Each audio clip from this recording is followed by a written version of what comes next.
Kasi hindi nila may paliwanag bakit nandun yung tatlong yun. At bakit may dalang baril. Yung bang kinutok nila, lisensyado ba? Yun ang, alam nyo, pulis kayo eh. Dapat yun ang nakikita ninyo. Kung ayaw nilang mag-testify, yung tao, sabi mo, kitang-kita, pumutok ka. Diba? Yung sinabi ko, yung huling statement ko, one of the hallmarks of a good investigator is to be able to convince the witnesses to come out and testify. Yun. Bakit hindi mo pailan ng kaso ng obstruction of justice kung ayaw niyang mag-testify? Bakit hindi yung pag-explainin? Bakit ka may baril? Yung bang baril mo, lisensyado. Hindi nyo kinukompleto eh. Di ba? I do not know. Kaya nasasabi ko, ikulang siguro yung natutunan mo sa criminal investigation course.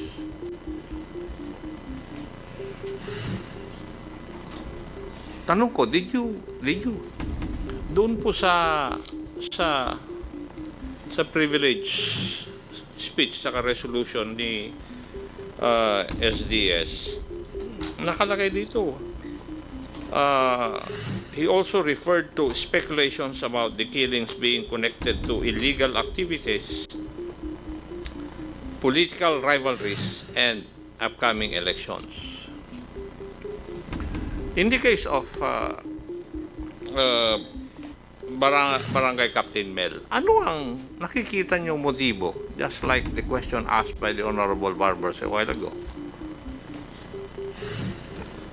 Mr. Chair, yung nakikita po namin na possible motive dito is power struggle, Mr. Chair. Power struggle, Mr. Chair, yung... yung tanong ko, political or electrical? Sisiguruhin mo. Hindi po sa politika, Mr. Chair. Hindi politika? Ay, anong klaseng struggle? Power struggle, Mr. Chair, considering na yung victim is dating member po ng Gun for Hire. Yung si Kapitan? Yes, Mr. Chair. Meno, anong kaso ang dahilan? Bakit siya nakulong? Mr. Chair, based po dun sa records, si Mr. Lumbang po, na-charge po siya for 2 counts of murder and frustrated murder. That's why nakulong po siya for 16 years in Muntinlupa. Okay. Madam Konsehala, totoo po ba yun? Allegations na yun? Mr. Chair, wala pong ganun. Na-serve na po niya yung case niyang yun. Hindi. Opo. Sige, ako na ang magtanong.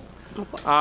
Totoo ba na nakasuhan yung asawa niyo ng murder at saka frustrated murder? Opo, Mr. Chair. Nasentensyahan po ba siya?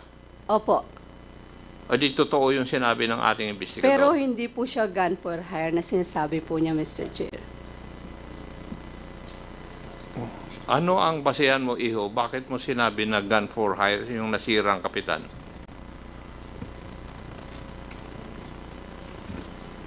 Based po dun sa intel report ng PNP, Mr. Chair.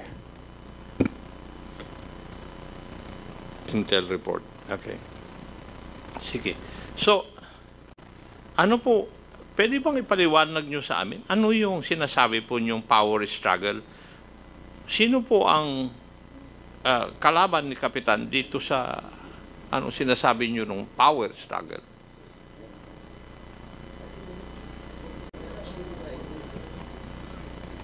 Mr. Chair? Uy, dapat alam mo yun.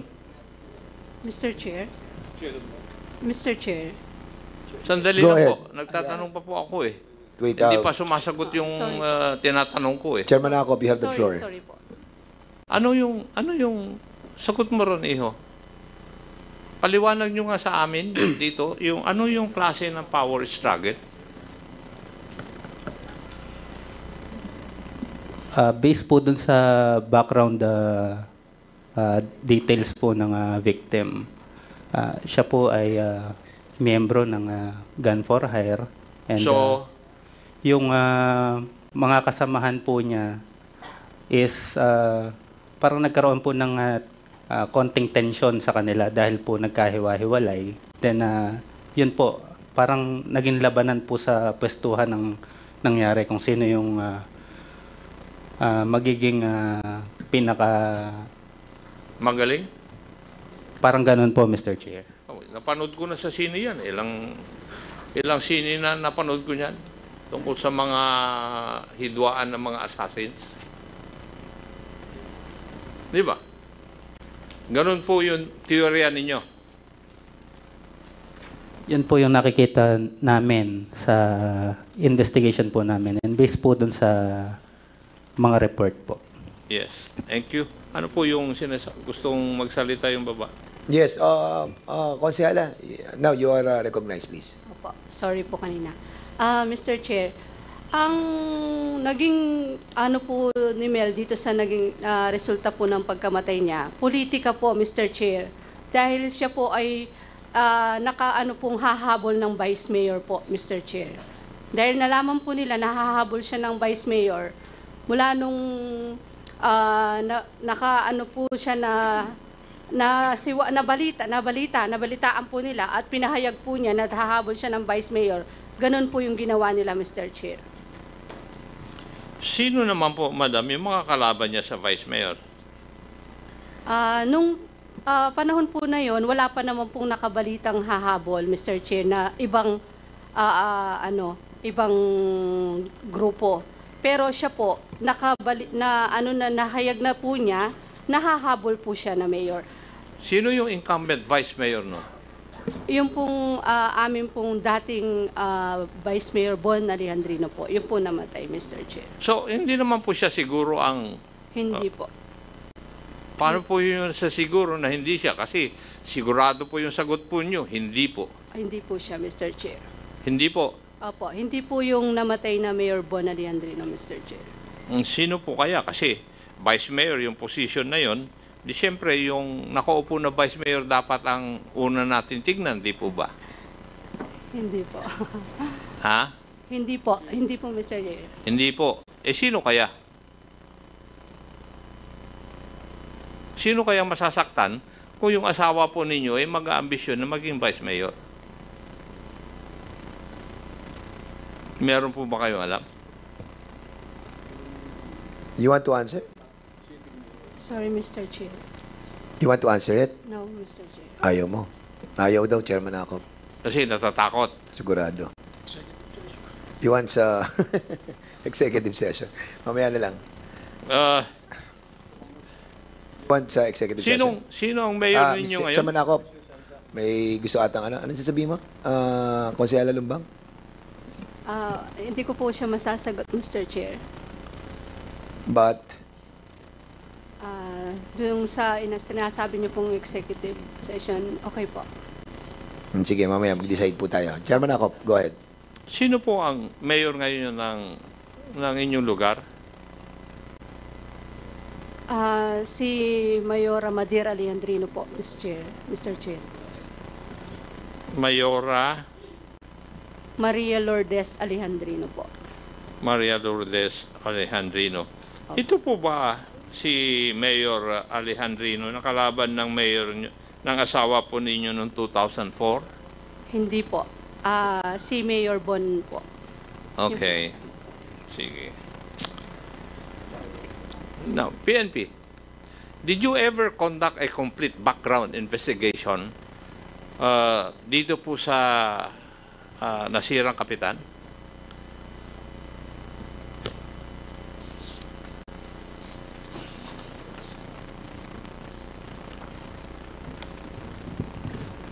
Siguro kay PD.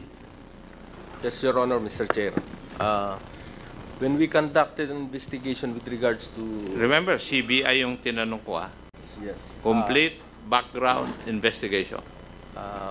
We have based our the background investigation based on the report of our intel na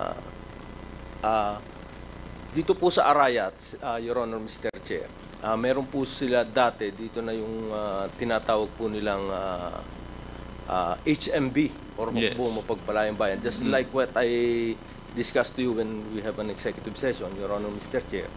And then nahati po ito. Nagkaroon po ng RHB. And then ang magkakasama po ito sina Mayor, dating Mayor Alejandrino, Mayor Bon Alejandrino. Yung lalaki. Yes, Your Honor. Okay. And then si Mel Lumbang, Hipolito, and meron pa po mga grupo.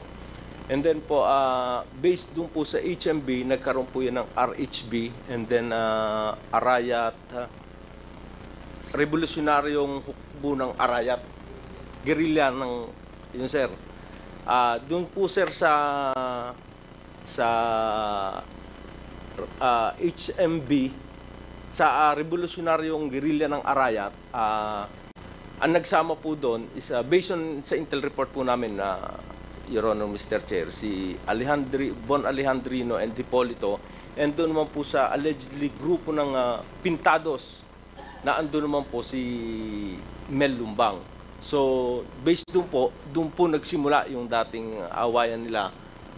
Doon lang po kami nagbase doon sa intel report namin, Your Honor, Mr. Chair. Okay. With your indulgence, PD, Yes, sir. bakit hindi nyo tinanong? Alam nyo pala yan, may intelligence report kayo. Bakit hindi nyo tinanong kung sino yung tatlong nakipagputukan? Your Honor, Mr. Chair, after nung incident, sir, gabi pa lang bumaba na po ako dyan sa Arayat. And once, when I saw the CCTV, nakita ko rin po kagad yung tatlo. And then I immediately, together with the Chief of Police, kinausap, during that time po, nandun po is yung anak po ni Ma'am Lumbang, na konsyal din po ng barangay. At ang sinabi po nila sa amin, dahil nga po sir, nagdadalamhati pa sila, dahil nga po, alam naman po namin, nakilala po nila yon yung tatlo. So pinabayaan po namin muna sila na kasi sila na po yung biktima, bakit daw po pupintiryahin pa namin yung tatlo. Ang sinasabi ko, kung lisensyado naman po, Your Honor, Mr. Chair, yung baril, wala mong problema doon. Dahil kasi po sila yung direkta na nakakita po. Kung kukuha po tayo ng witness, sila po yung maganda na makuha po natin ng witness. But unfortunately, hanggang sa araw po na ito, hindi na po namin, kumbaga nawala na po sa Arayat yung tatlo na yon. And we exerted all our efforts para sir malocate. However, hindi na po namin na kita po yung tatlo. Your Honor, Mr. Chair. Kasi noong pa sana, unang-una, kasama na dapat sa investigasyon nyo ron. Yes, sir. Yes, sir. Yung tatlo na yun. Yes, sir. Unang-una, sila ang nandun eh. Opo, sir, Your Honor. Pangalawa, sila nakipagputukan. Yes, sir. At sila ang makakakilala kung sino yung mga gunmen. Di ba? Yes, sir. Thank you, Mr. Chair. Chairman, just clarification lang, Chairman. Sige. Go ahead. Ang lalim na nito. Isa Chairman lang. Paduana, Thank before you, we Mr. proceed Chairman. sa next item. Hindi, kasi based on the holdings, no, enter report and holdings of mentioned by PD, bali nagdalawang grupo, di ba? From HMB, naging region guerrilla of Arayat, revolutionary guerrilla ng Arayat, then yung isa, ano yan, Pinta.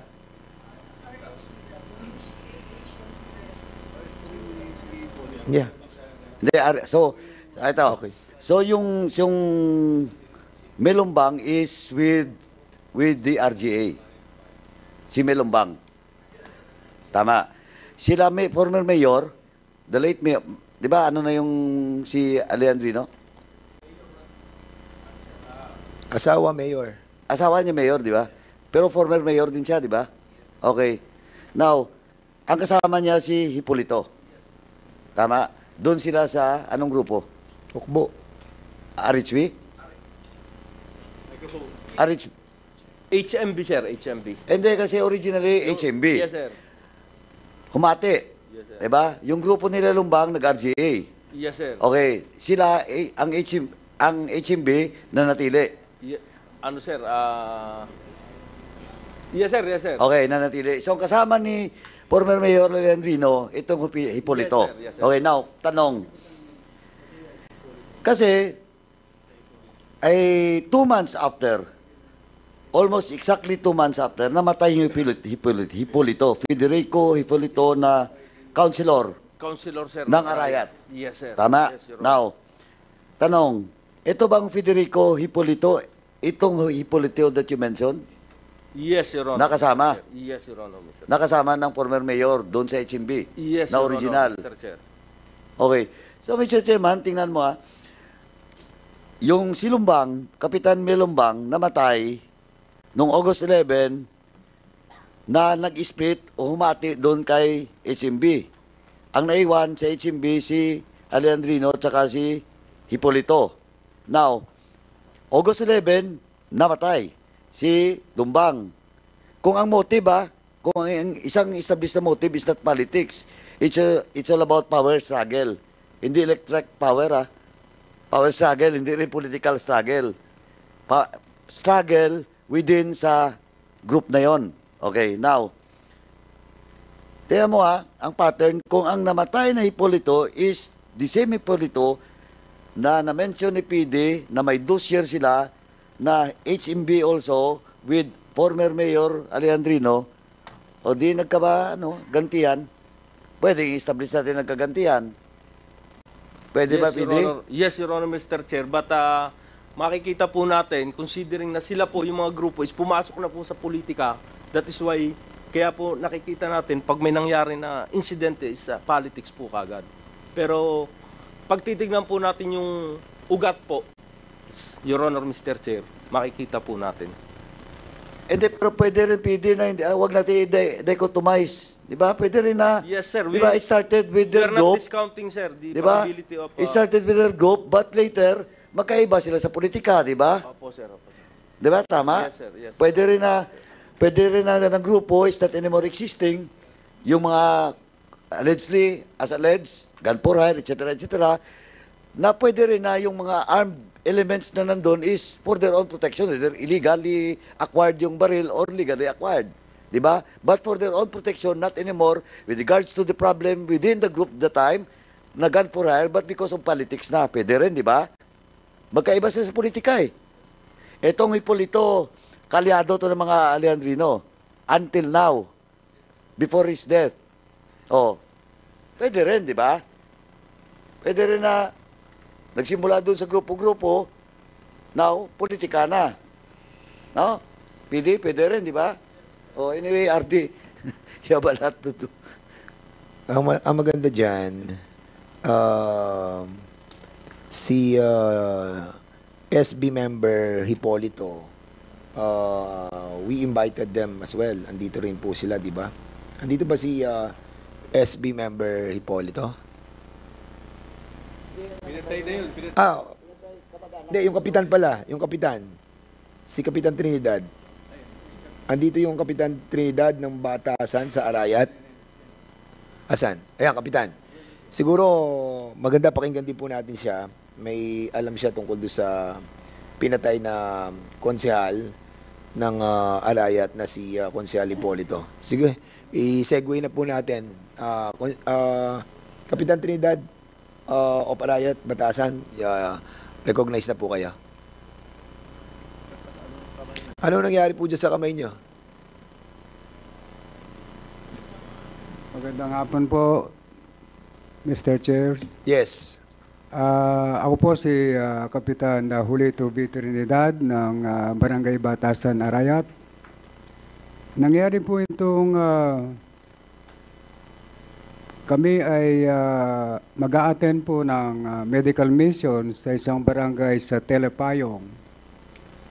Nang kami po ay tumatawid ng daan ni nasirang SB Hipolito, ay bigla po akong nakarinig ng putok. At yung pong putok na yon, ako po ay nasubasob. Nawalan po ako ng ulirat sa sandali. Nung pong mawala na yung putukan, ako po ay tumayo at dagli-dagling pumasok ng barangay covered court dahil nandun po yung medical mission. Yun lamang po ang aking nalalaman gawa ng yung pong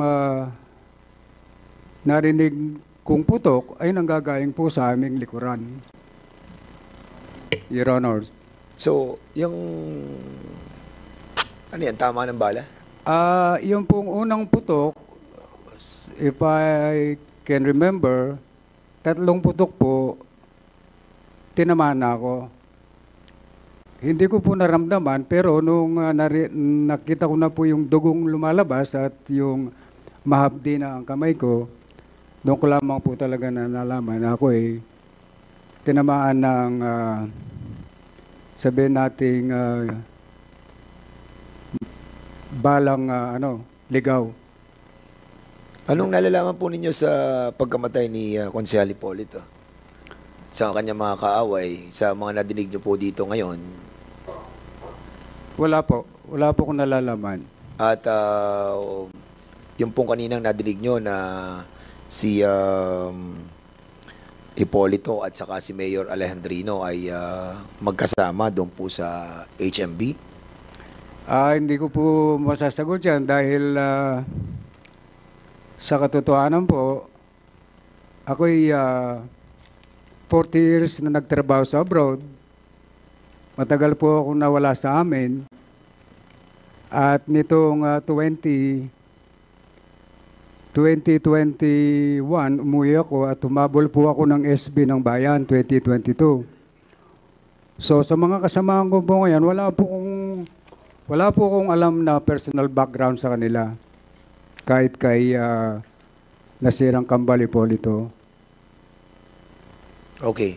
So, wala ko kayong ma-share tungkol doon sa nangyari sa kanya? Wala po. Wala po akong masishare. Sige, siguro sa PNP na lang para malaman natin yung estado nitong sa Hipolito. Kung ano yung update doon sa kanyang Yes, Your Honor, Mr. pagkamatay. Chair. Sige, go ahead. This is the topic that I requested last time to be discussed in an executive session, sir.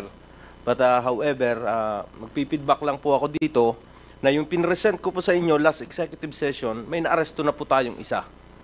And we are just, naipile na po natin ang kaso and we are just waiting for the warrant of arrest para po lumabas and ma-serve po natin sila. And again, sir,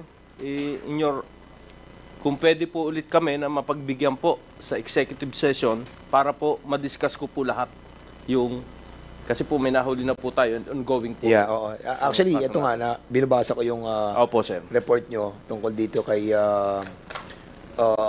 kay Hipolito at nandito na yung case status saka yung suspect that na-aresto po ninyo nung December 1, 2024. At nandito na yung latest update. O sige, okay.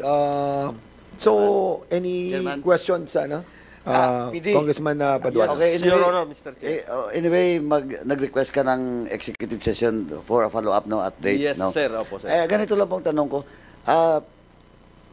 PD, yung sabi mo kasi, last time kasi 3, di ba? Yes. So, may nahuli ng isa. Yes, sir. So, yung arrest ng isa, based on what? May warrant of arrest?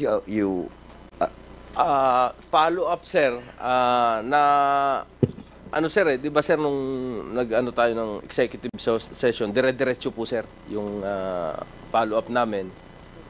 Na-arrest po namin yung separate case po kasi po meron po siyang barrel during that time. Sa separate case, Yes, not sir. in the case, the murder case. No, sir.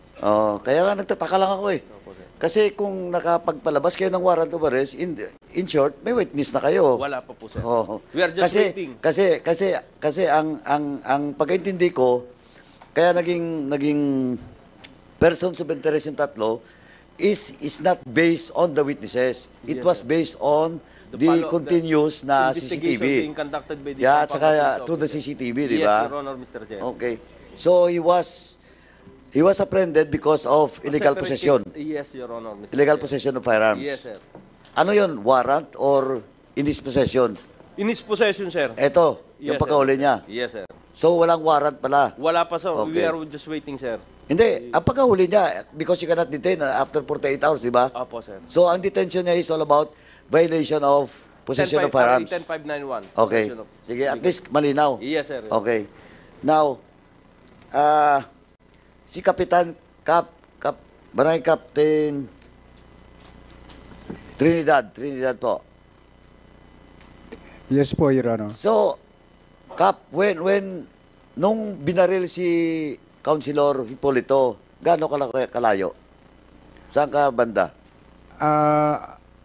Actually po, nung kami ay tumatawid ng daan, magkasabay kami. Nung binaril ka, binaril siya. Opo. Kasi sabi mo kanina, tinamaan ka ng ligaw na bala. Na ang tanong ko, kasi parang establish na agad, but of course, I will ask the PNP mamaya, kung establish ba na indeed, naging collateral ka lang. Or talagang target ka rin ng mga assailants. Now, ang tinatanong ko ngayon, nung nagkaputukan, gaano ka kalayo kay Councilor Hipolito? More or less po, mga mahigit isang hakbang. Malapit. Nauna po ako sa kanya. Okay, malapit. Opo. Okay, now, next. Based sa ano mo, sabi mo kanina, 3 putok lang, nawala ka na ng malay. Nasubasog po ako.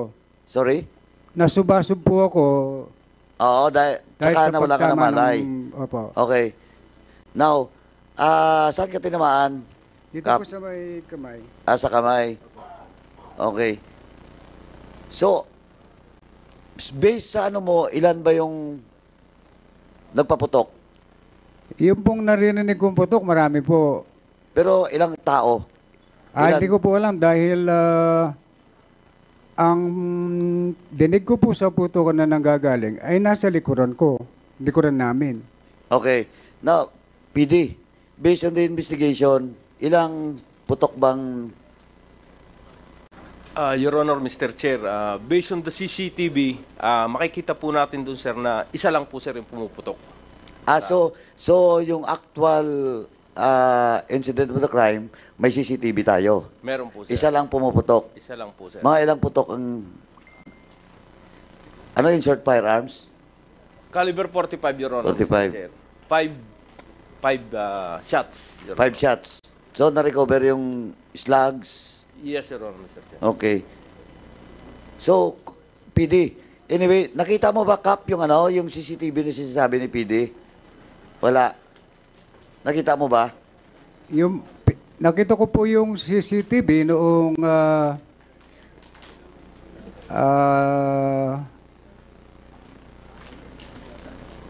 yung nakamotor na tinuro nila. Hindi, yung actual na putukan. Nakita mo ba? Wala. Hindi po. Hindi, okay. Hindi po. Anyway, PD, so dahil may CCTV, confirm nyo na isa lang pumutok. And andun din po, sir, si Chairman Diala ng Arayat, sir. And he personally saw na yung backride, sir, siya yung pumuputok. Allegedly, sabi po ni Chairman Diala, sinisigawan pa po niya kasi medyo hindi pa po pumutok nung una pangalawa yung barrel po. According to Chairman Diala, sinisigawan pa niya si Councilor Hipolito but hindi po narinig. Consider na medyo maedad na po. So, nag-jump. Yes, sir. Yes, Your Honor. Mr. Chair. Anyway, so PD, based on the CCTV and the statement by the witness, malinaw po na si Kapitan is not the target. Is not Yes. one of the target. Yes, It's only Your Honor, Hipolito. Mr. Chair. Yes, So, Your collateral lang siya. Malinaw Yes, yon. and based dun, sir, sa na-arresto natin na suspect, sinasabi din po niya na target po nila is si Hipolito lang. Your Honor, Mr. Si Chair. Hipolito lang. Yes, sir. Okay. PD, based on your, of course, naging biktima si Cap, pero based on your background investigation with Barangay Captain Trinidad, malinaw po na si Barangay Captain Trinidad, OFW, then sa 2021 lang siya bumalik. Kasi yun ang claim niya eh. Ano, siya. COP.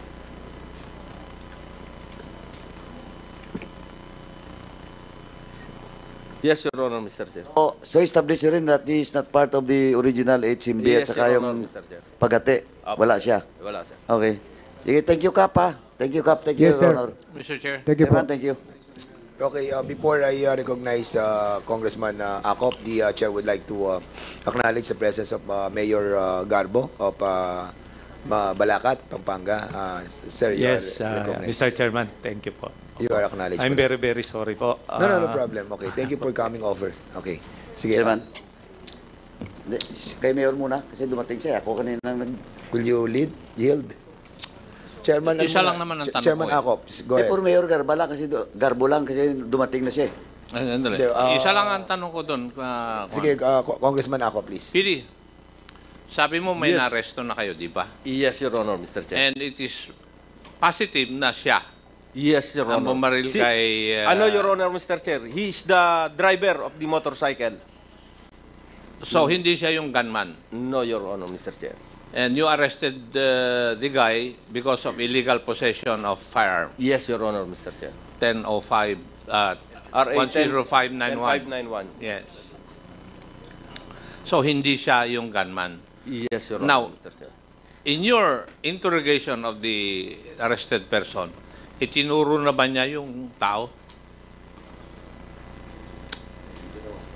Yung bumabaril. Kasi sabi mo, Yes, yun Your ang Honor. driver. Yes, Your Honor, Mr. Chair. Meron na po tayo and I will going to discuss Identified it. na. Yes, Your Honor, Mr. Chair. And hanggang ngayon, hindi nyo pa nahuhuli. We are just waiting for the issuance of warrant of arrest, Your Honor, Mr. Chair. Okay. So, a case has been filed already. Yes, Your Honor, Mr. Chair. Sa anong korte? Sir, Sa anong korte? prosecutor's officer. Prosecutor. Tama. Kasi Well, we have invited also preliminary investigation Yes, sir. ang mangyayari for the dahil information of yung lapse Chairman of Acop. time na eh. Yes, Your Honor, Mr. Chair. Sige. For the- Thank you, Mr. Chair, Yes, for the information of the body, we have invited the prosecutor Lamberto A. Gonzales Jr. at yung assistant provincial prosecutor also. They are here, no? If you want to ask questions. Chairman Paduano. Ay, before you proceed, ito natatanong ko. Nagbase ba kayo doon sa suspect that you have submitted to us? Yung babae? PD, yung pong report po ninyo dito, yung witness po ninyo, yung babae, yun na nag-identified nung bumaril doon sa, sa victim natin, kay Hipolito. Yung witness po ninyo na, kasi nandito sa report nyo eh. Yung witness doon sa kila Hipolito. Kay SB member. Ano? Dong- IOC. Hindi, kay Hipolito. Yung kay Hipolito. Kay Hipolito. I just want to be clarified, para at least hindi ako nalito. Parang medyo nalito ako dun sa sagot ninyo eh. Sir, we have 5 witnesses, sir. Meron kayo 5 witnesses. Yes, Your Honor, Mr. Ilan ang babae doon sa witnesses? Hindi ko kasi masabi yung pangalan nila eh. 2 babae. Ito. 1, 2, 3, 4. 4 na babae, Your Honor, Mr. Chair. 4 na babae at 2 lalaki, Your ang Honor. mga nag-witness doon sa doon sa sa suspect. Yes, Your Honor. Yes, okay, tama. Okay, thank you Chairman Paduano. Thank you. Thank you, Chairman. Bago ko lang puntahan si Mayor. Mayor, thank you for coming, ha. Anyway, Chairman, balikan ko si Mayor mamaya.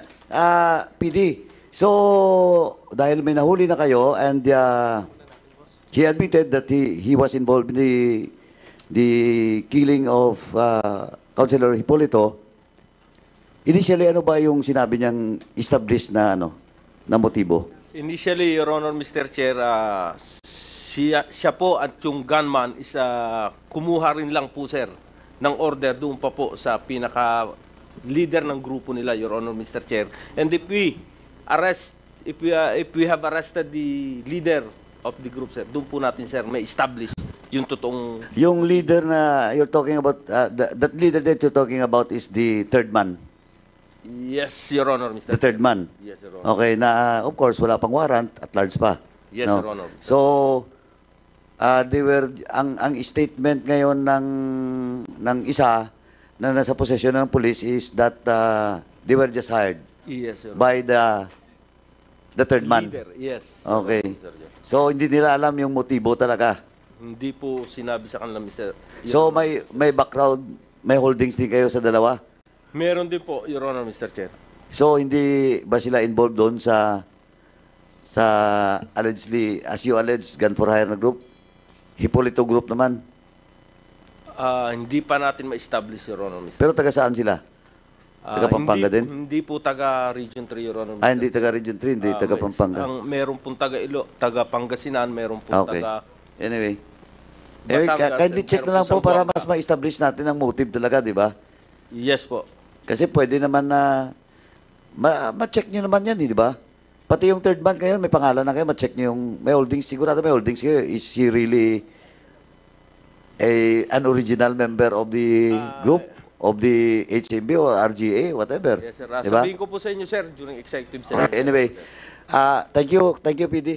Mayor, thank you for coming. Nagabol ka talaga.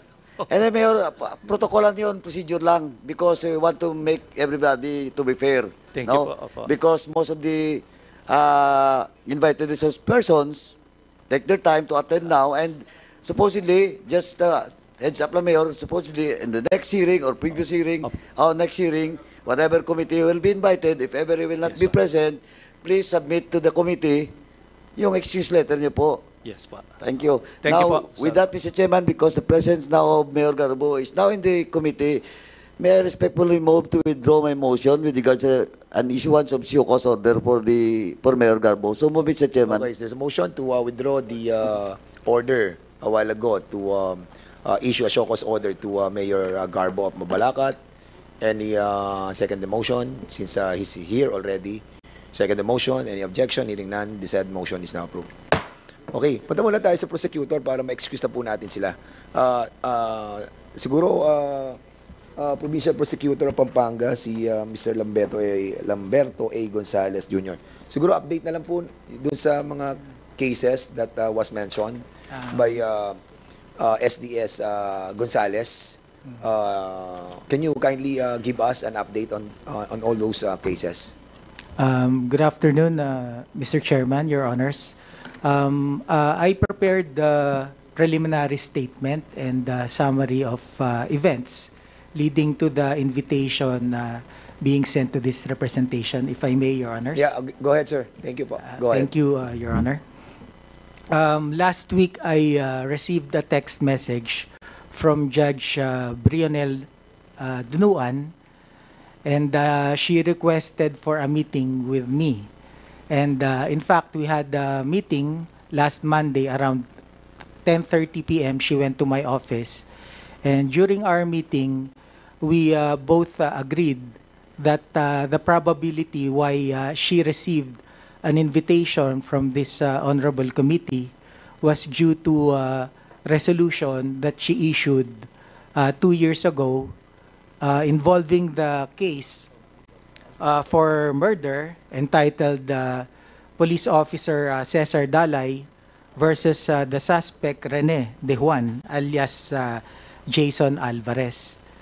And she informed me that she will be writing to the Honorable Chairperson that since she's no longer a prosecutor, she's now a judge, that if there are any concerns regarding her previous work as a prosecutor and regarding including this resolution, that any communication be sent to this representation. And in fact, I received an invitation from the Honorable Chairman. That's why I'm present today together with my fellow prosecutors, Prosecutor Calliope de Guzman and Prosecutor Rodave Rueda.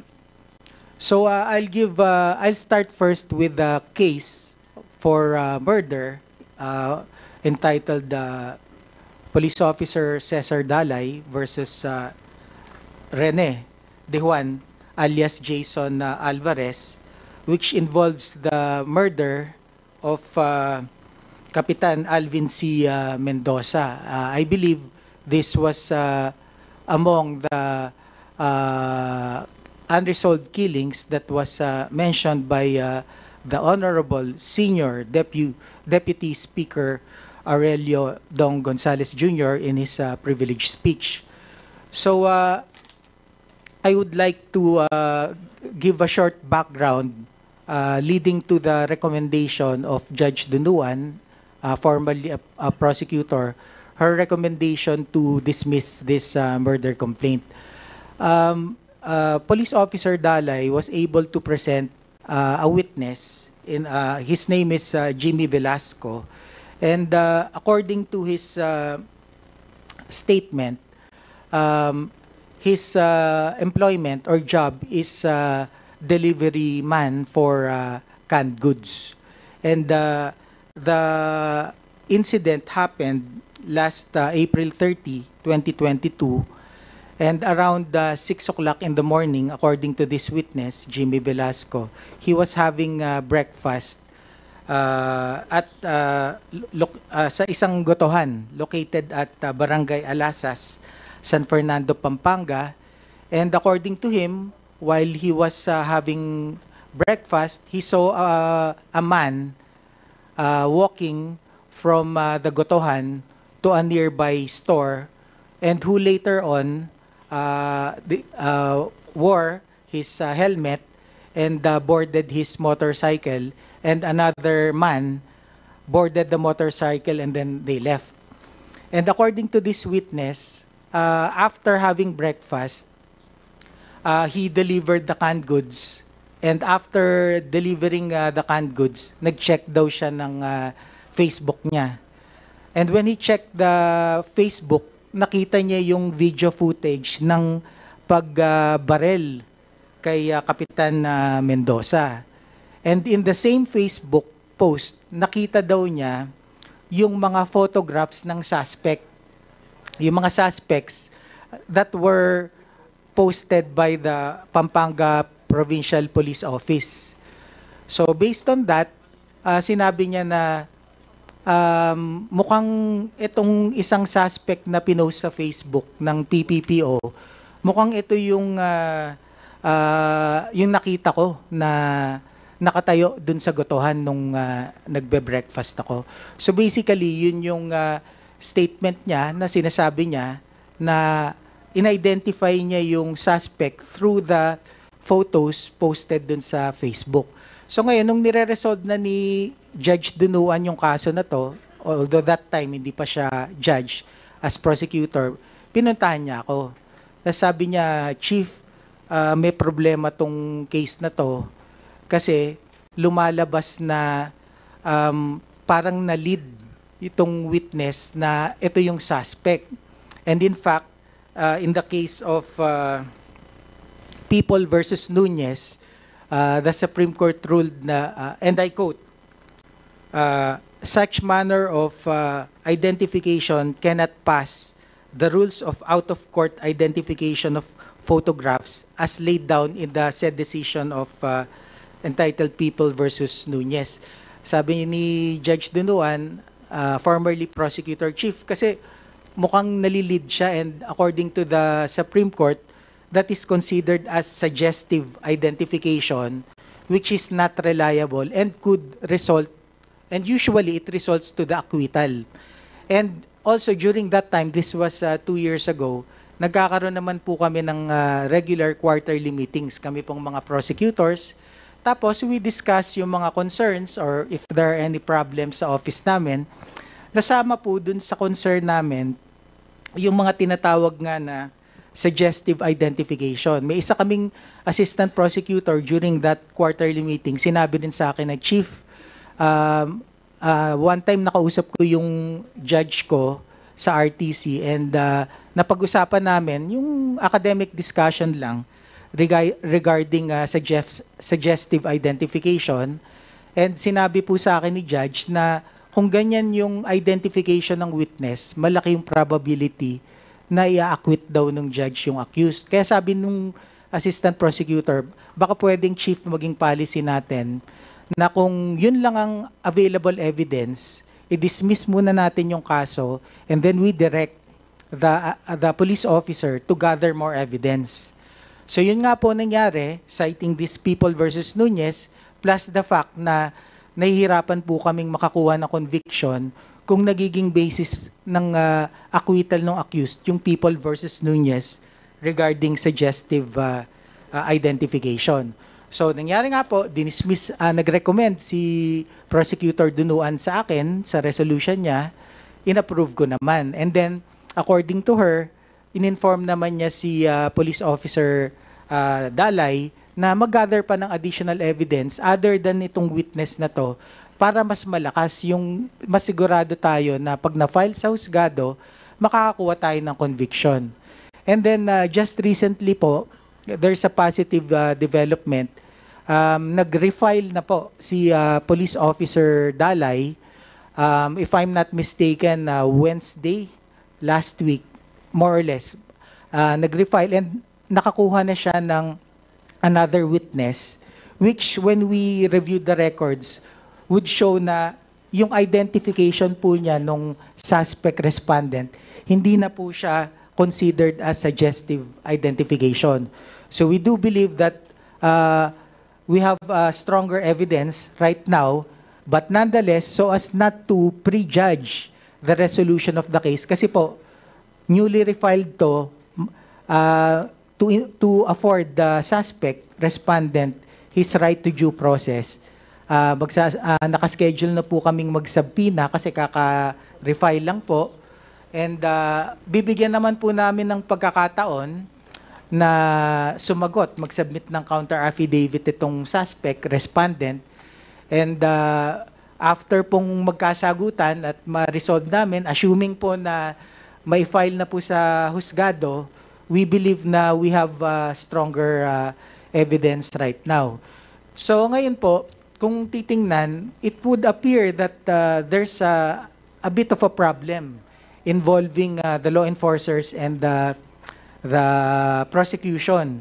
Kasi ang nangyari po minsan, I'm not saying na nagtampo si Police Officer Dalay, pero may iba po na I'm not saying na siya, na minsan nagsasabi, nagtatampo kami kila Piskal kasi nag-file kami ng criminal complaint, either murder or whatever, tapos na-dismiss. So, minsan may nagtatampo po, tapos parang feeling nila, nahirapan sila kasi we have to admit, bihira naman po sa mga police officers ang lawyers. Majority po, hindi. Ito pong problema na to, nasagot po to ng aming boss, the Honorable Secretary of Justice Jesus Crispin Remulla. On March 31, 2023, nag-issue po siya ng Department Circular number 20 entitled Policy on Proactive Involvement of Prosecutors in Case Build-Up. Napakaganda po ng Department Circular number 20 na to. Kasi po, nung na-file 2 years ago tong complaint na to for murder, wala pa po tong DC-20 na to. So ngayon po, dahil na-issue siya last March 2023, masosolve na po sa aming palagay ang problema na minsan nasasabi kulang po ng coordination or cooperation between the law enforcement and the prosecution. Kasi po, nakalagay dito sa Department Circular number 20 na kami pong mga head of office, required po kami na mag-ensure na may naka-duty every day na tinatawag po na assisting or evaluating prosecutor. Ang mangyari po niyan, pag may nag-file ng murder case or yung mga heinous crimes, capital offenses, hindi na po nangyari no na nag-preliminary investigation pa, tapos dinismiss ni fiscal, hindi na po mangyari yun. Kasi under this DC-20, required na po yung prosecutor na hindi i-dismiss yung complaint. Kung sa palagay po ng assisting evaluating prosecutor under DC-20 na insufficient or not strong enough yung evidence, more particularly involving capital offenses or heinous crimes, ang duty ng prosecutor na to ay tulungan yung police officer or any law enforcement agency involved. Sasabihin niya under DC-20, ito, kulang yung mga ebidensya, mahina pa to, baka matalo tayo kung ma-file sa husgado to, kailangan masiguro natin na makakuha tayo ng conviction. Ito yung mga kulang na ebidensya. I-enumerate niya yon, mag-schedule si fiscal, si prosecutor, sabihin niya, bumalik ka, Mr. Police Officer, or kung marami sila, bumalik kayo sa ganitong araw at oras sa opisina ko. Meron po kaming conference room sa Office of the Provincial Prosecutor of Pampanga. Babalik ngayon yung arresting or police officer, tapos babalik siya, sabi niya, Fiscal, Mr. Prosecutor, nakakuha na po ako ng additional evidence.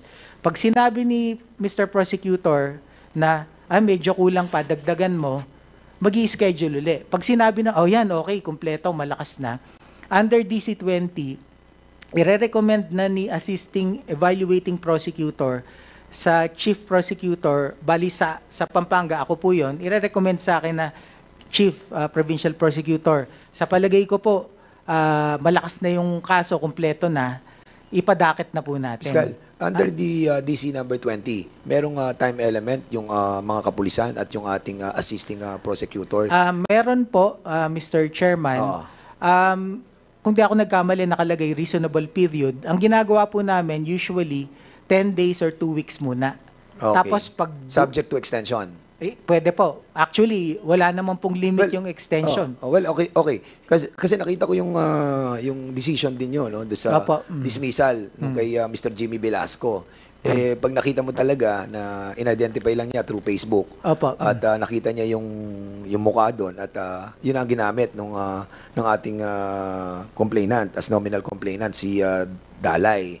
And I think your decision naman doon nung yung assistant prosecutor, tama, no? At natuwa naman kami dahil nga meron ng solution.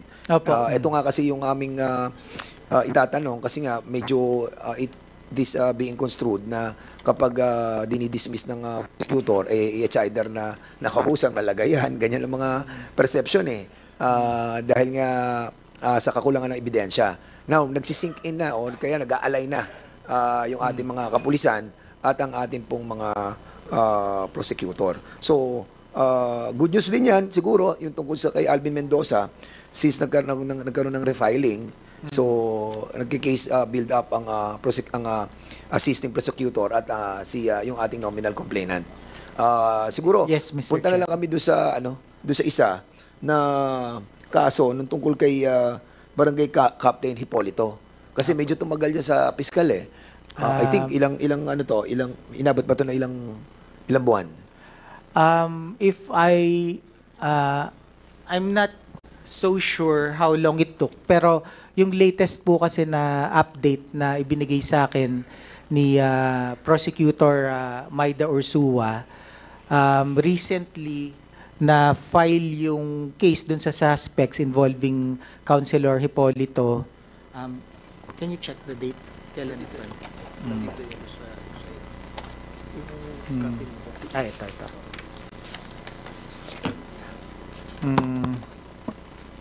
I think it was filed and if I'm not mistaken, last month. Kasi Mr. dito, Chair. Fiscal, meron na ditong meron ng witness dito, di ba?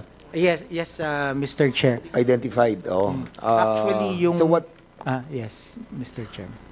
bakit po tumagal ang nito? Ang pagkakaalam ko, Mr. Chair, nag-gather pa sila ng additional evidence, pero yung positive development is nagkaroon pala ng backtracking tsaka forward tracking ng CCTV. And then nakita namin, Mr. Chair, na nasundan yung driver, hindi siya yung bumarel, pero yung driver ng motor, through tracking ng CCTV footages, na-trace hanggang nakauwi siya kung saan siya nakatira. And I believe na, although without prejudging, kasi magkakasagutan pa po, bibigyan naman ng chance yung suspect na mag-counter affidavit. Okay. Pero at least meron pong strong evidence right now na through CCTV, na-trace hanggang nakauwi siya, tas nalaman dun sa lugar na siya talaga yung nagdadrive at gumagamit nung vehicle na sinakyan after nung shooting incident. So na-apply nyo dito yung DC number 20? Ay, yes, Mr. Na-apply na Chair. dito. Kaya nga Okay. po, mas maganda tong case na to kasi nung na-file po sa office namin, may DC-20 na. In fact, si Prosecutor Marda Ursua, siya na rin yung nag-assist nun na dun sa DC-20. Siya yung nagre-recommend na rin kung ano yung mga kulang, kung ano yung mga pwedeng idagdag Okay. na ebidensya. How about yung pong case nung kay Barangay Captain Jesus Liang ng Santo Rosario, San Fernando? If I'm not mistaken, Mr. Chair, since it happened in San Fernando, Pampanga, the jurisdiction is with the Office of Yes. the City Prosecutor of San Fernando, Pampanga. Yung kay ano pa yung handle nyo? Yung sa kay San Pedro, kay Lacyo, sa inyo rin po ba yun? I believe the other cases, Mr. Chair, happened in City of San Fernando, which has different prosecutors' So, office. under nyo lang po ay yung kay Alvin Mendoza saka yung kay Hipolito. Yes, Mr. Chair. Alright, okay. With that, baka may mga question yung ating mga members. Kapag wala, we can let the prosecutor of Pampanga.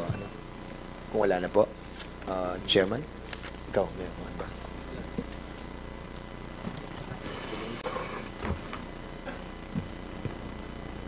Sige, kung wala na. So, kung Mr. Chair. ay, si Congressman Plato. Other matters. Sige, go ahead. Other matters. Thank you, Mr. Chair. I'll just take a disadvantage kasi nandito naman ating guest.